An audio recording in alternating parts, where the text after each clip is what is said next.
and welcome to my YouTube channel of Hardware Coders. And in this video I'm going to show you how you can search a number from a list of numbers, or maybe how you can search a specific string from a list of string. Now before we start, let me tell you that this is again a very basic coding challenge. It's only meant for the starting coders in schools or colleges. But if you are an advanced coder and still viewing this channel, please feel free to share your feedback for me to improve. Now coming back, another thing which I would also like to mention here is, you might be wondering, why do we need to write a program just to search a number? We can actually do it manually. What's the problem in doing it manually? Well, the problem is you can do it manually if it's a very small input. But say for example, if it's a very large input and regularly if you need to search number from lists maybe 1,000 times in an hour.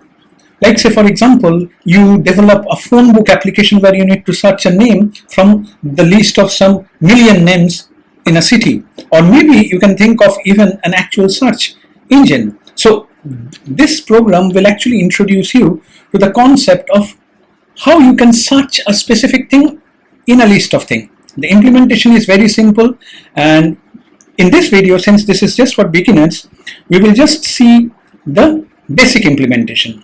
Then there would be an advanced implementation which I will not cover in this video, but that is for later. Okay, so let's see the Java implementation. So here is the Java implementation, and if you refer to the code, the main crux is there within the method isTargetFound. So if you see how it has been solved, so there is a pre-selected array of some 8 numbers, and what I'm doing is I'm actually iterating through that array and I'm checking if my target number is present as an element of the array. The moment it matches to a particular array element, I break the loop and I declare that the number matches or it's found. So that's the crux. Like I iterate through the list and then I check for every single iteration if the target is equal to the list item. If yes, then of course the number exists, and then I exit the loop and I declare that the number exists. But apart from that, there are also a couple of validations here similar to the validations that we have done earlier. Like I need to check whether the input has been provided and whether the input itself is also a number. Because in real life programs, we need to do this kind of validations to ensure that the program does not crash because of invalid inputs.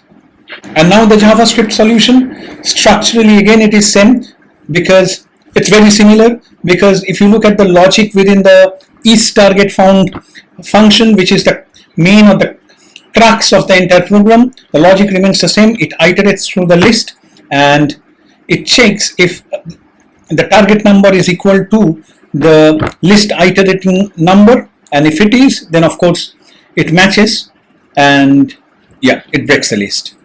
Sorry, it breaks the loop. And also the validations have been added so that the program does not crash with invalid inputs. Now we will see a quick demo of how we can run the program.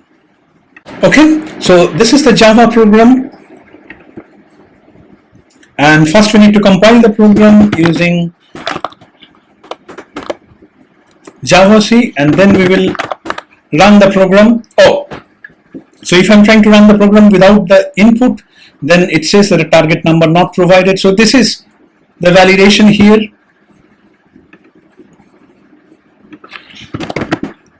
Now I will provide an input like maybe 35, which is not present, so that's why it's giving false.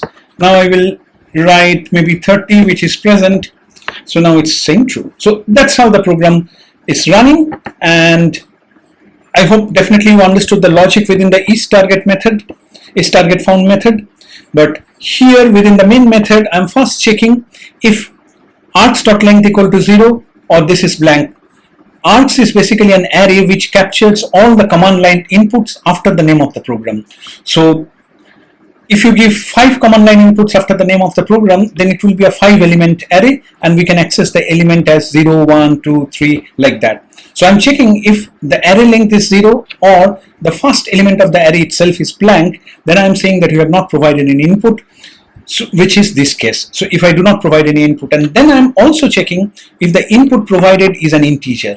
So for that, I'm actually using this function. I've written a custom function is integer, and from there this integer.parseInt is a very standard way in which we can check if a string contains actually an integer, and if the string does not contain an integer, it will throw an exception, and if it does contain the integer, then it will not throw the exception. So that is why I am returning false whenever an exception is thrown, which means that the string did not contain an integer. Now coming back, after this validation, so once this validation is successful, then I am actually passing the target number to the isTargetFound method. So this is how we typically write programs in our real life. Now we will see the JavaScript version of the program. Of course, the overall structure remains same. The syntax are different, and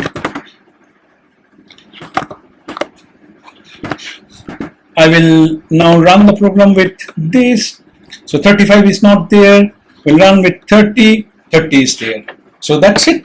So thank you for your patient listening. I hope it was useful and you got the essence of it. It was a very simple program, and you can go to my blog post from where you can actually copy paste the code. I would suggest you doing that, and then compile and run the program. For JavaScript, you do not need to compile. And if you are having trouble to set up to run JavaScript or Java in your laptop, then please refer to my other video where I have explained how you can set up Visual Studio Code and JavaScript on Java in your laptop.